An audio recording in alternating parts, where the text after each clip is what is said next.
La panne pour l'instant, mais il faut me rallonger. On te décompte ce temps. Merci. Merci, Monsieur le Président. Donc, je vais essayer de parler des maladies bactériennes sévères liées au VIH avec deux parties, en gros. Dans la première partie, je vais enfoncer quelques portes ouvertes, mais qui ne sont pas ouvertes encore pour tout le monde. Donc, il y a peut-être quelques personnes dans la salle qui seront contents d'entendre ce que je vais dire. Et en tout cas, je vais essayer de donner des arguments aux autres pour essayer d'être audible sur le sujet des maladies bactériennes, dont il semble que dans la communauté internationale qu'on ait un peu de mal à mobiliser sur ce sujet-là lié au VIH. Donc, et la deuxième partie, je vais poser un certain nombre de questions ou faire un certain nombre de réflexions personnelles pour introduire le débat qui aura lieu après, ou enfin pour donner certaines opinions pour ce débat. Dans la première partie, je vais partir de cet extrait d'un article de Heitz dont j'ai caché l'auteur par charité. Qui disait en 2007, à propos d'un essai d'interruption thérapeutique programmée, que la morbidité bactérienne qu'on avait trouvée en Afrique n'était pas, exprime une certaine surprise sur le fait qu'on puisse même l'avoir décrite. Et la traduction que j'en fais, c'est bien au-delà de cette phrase que vous avez sous les yeux, c'est des choses qu'on entend depuis 15 ans un peu partout au niveau international quand on en parle, et donc je voudrais commenter un peu. Alors, première chose qu'on entend, effectivement, que les maladies bactériennes ne sont pas des maladies opportunistes. D'ailleurs, la majorité d'entre elles ne classent pas au stade SIDA, ce qui est vrai. Donc ça, deux diapositives, ça va être très rapide, tout le monde connaît ça ici. Sur cette diapositive-là, vous avez les deux caractéristiques parfaitement claires et évidentes de maladies qu'on peut qualifier d'opportunistes. Elles sont plus fréquentes chez les séropositifs que chez les séronégatifs, et elles augmentent chez les séronégatifs avec l'immunodépression. Ça, c'est pas en Afrique, c'est à propos des pneumopathies dans les années 90 aux USA, mais la démonstration est absolument limpide. La deuxième diapositive sur ce sujet, c'est ça, qui date aussi beaucoup de la fin des années 90 ou des débuts des années 2000, sur lequel on voit, et là, alors là c'est totalement en Afrique, on voit deux choses là-dessus. La même chose que sur celle d'avant, c'est-à-dire plus chez les séropositifs. Et la deuxième chose, on commence à voir se dessiner un spectre qui est beaucoup plus large que les seules pneumopathies ou pyomyosites dont on parle souvent dans les classifications et sur lequel on va revenir un peu après. Donc, elles sont opportunistes, ça c'est absolument évident, je ne vais pas m'étendre là-dessus. Généralement, à ce stade de la conversation, les personnes bottent en touche en disant « bon d'accord, elles sont opportunistes, mais elles sont pas très fréquentes ». Alors là, je n'avais que l'embarras du choix, je vais vous faire un petit tri de ce qu'on trouve dans la littérature. Donc j'ai commencé par me servir moi-même sur une étude qu'on avait fait à Abidjan il y a déjà un certain temps, qui était une étude de cause de fièvre. Je l'ai montré parce que c'est en milieu extra-hospitalier, donc c'est une cohorte suivie en ambulatoire dans laquelle on avait compilé plusieurs centaines de cas d'accès fébrile sur plusieurs années, et on trouvait les résultats suivants. Il y en avait environ 50% qui n'étaient pas des fièvres isolées qui passent rapidement et sur lesquelles donc on s'était un peu étendu, et sur lequel il y avait eu des diagnostics. Et dans ces fièvres avec diagnostic, il y avait 56% qui étaient d'origine bactérienne, tuberculose 14%. Alors vous allez me dire, milieu extra-hospitalier, la Côte d'Ivoire, est-ce qu'on trouve ça de façon un peu plus démonstrative sur la fréquence ailleurs qu'en Côte d'Ivoire? Ben oui, par exemple, ça vient du Malawi, c'est des chiffres d'incidence, et non plus dans une étude transversale. C'est dans lequel... si on classifie les choses, on les met par groupe. Les maladies bactériennes sévères, vous les voyez apparaître en haut de l'écran, et vous voyez le type d'incidence qu'on voit. Pneumopathie probable, 16,5% patients année. Sepsis, 16,2% patients année. Mettez-le en relation avec la tuberculose, 12% patients année. Vous avez aussi un ordre de grandeur du problème. Alors c'est toujours en milieu extra-hospitalier. Est-ce qu'en milieu hospitalier on a des données? Ben oui, on en a. Voilà aussi une étude de la fin des années 90. Cette fois-ci, on est en Afrique du Sud. Les maladies bactériennes, elles sont là, dans les causes d'hospitalisation dans ce service. 37%, tuberculose, 22%. Vous avez le même type de démonstration, c'est assez facile.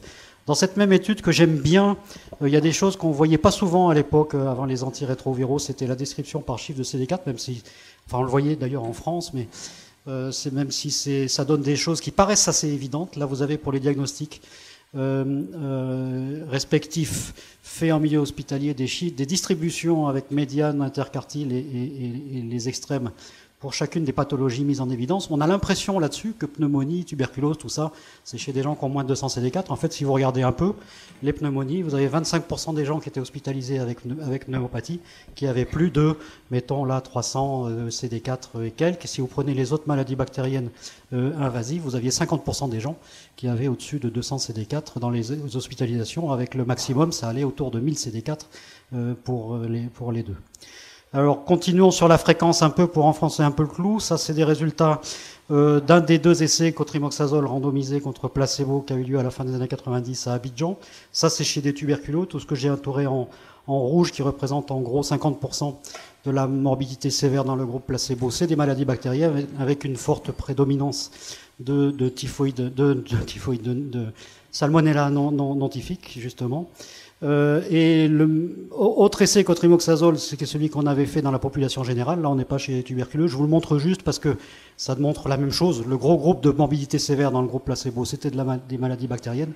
Mais en plus, là-dessus, on avait plus de pneumopathie que les autres et plus de pathologies à pneumocoque. On peut se demander si ceux de l'essai chez les tuberculeux, ils n'étaient pas un peu protégés contre les pneumocoques par la rifampicine.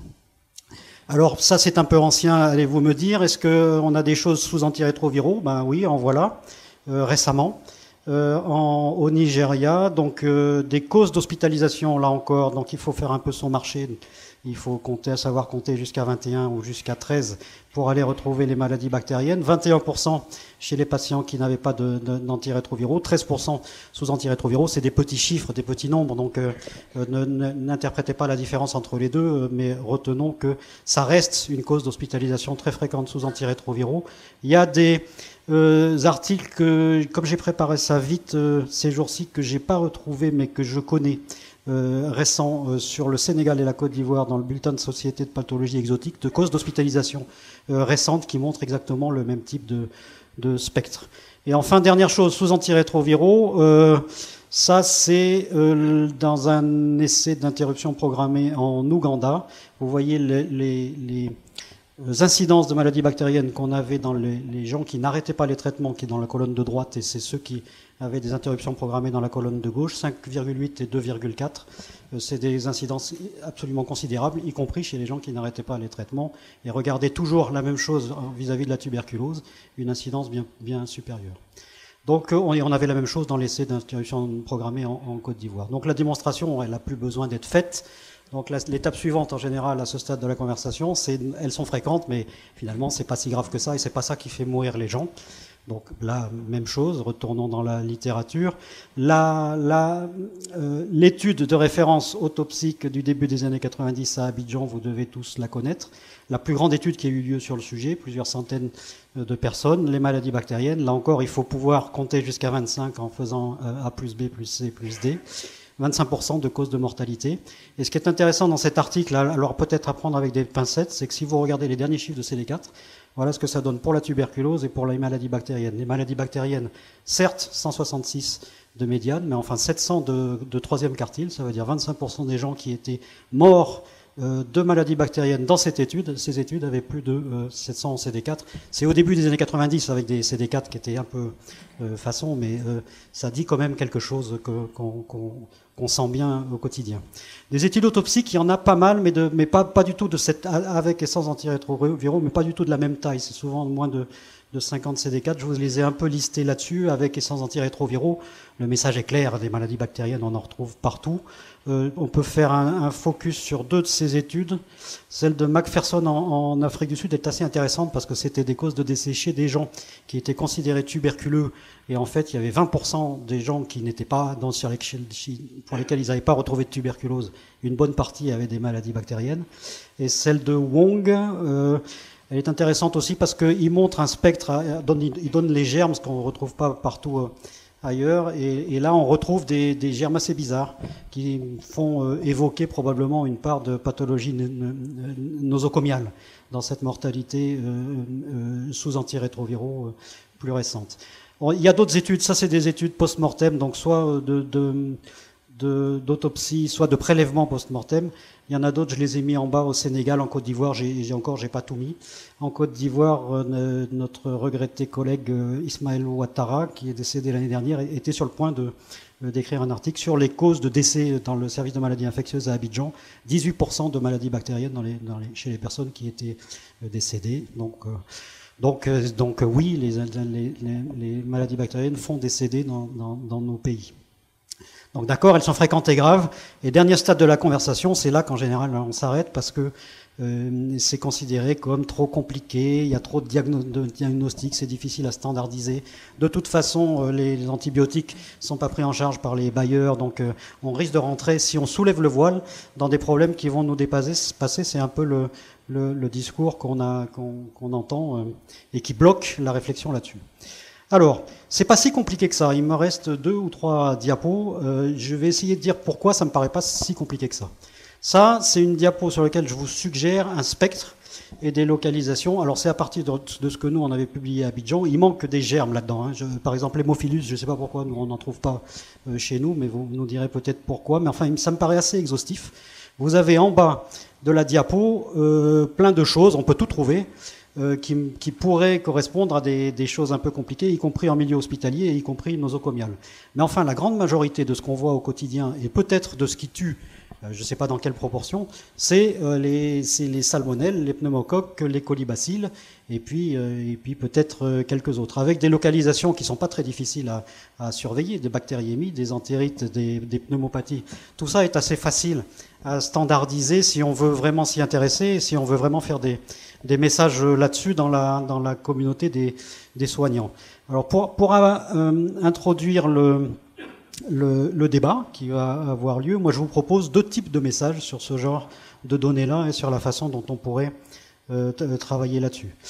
Le premier, c'est des messages entre guillemets cliniques, c'est-à-dire que moi je vois plus beaucoup de malades depuis quelque temps, même si j'en vois encore quelques-uns, mais je vois surtout remonter tous les dossiers dans nos études des gens qui ont posé des problèmes, qu'on voit en staff toutes les semaines, et puis on a aussi des staffs toutes les semaines dans les centres qu'on ouvre pour participer aux essais thérapeutiques ou aux cohortes, et en particulier des centres qui sont des centres extra-hospitaliers avec des gens qui souvent n'ont pas beaucoup d'habitude du VIH, et les connaissances du VIH, ils les ont par le biais de ce qu'on leur a appris sur les antirétroviraux, mais pas tellement sur la pathologie opportuniste.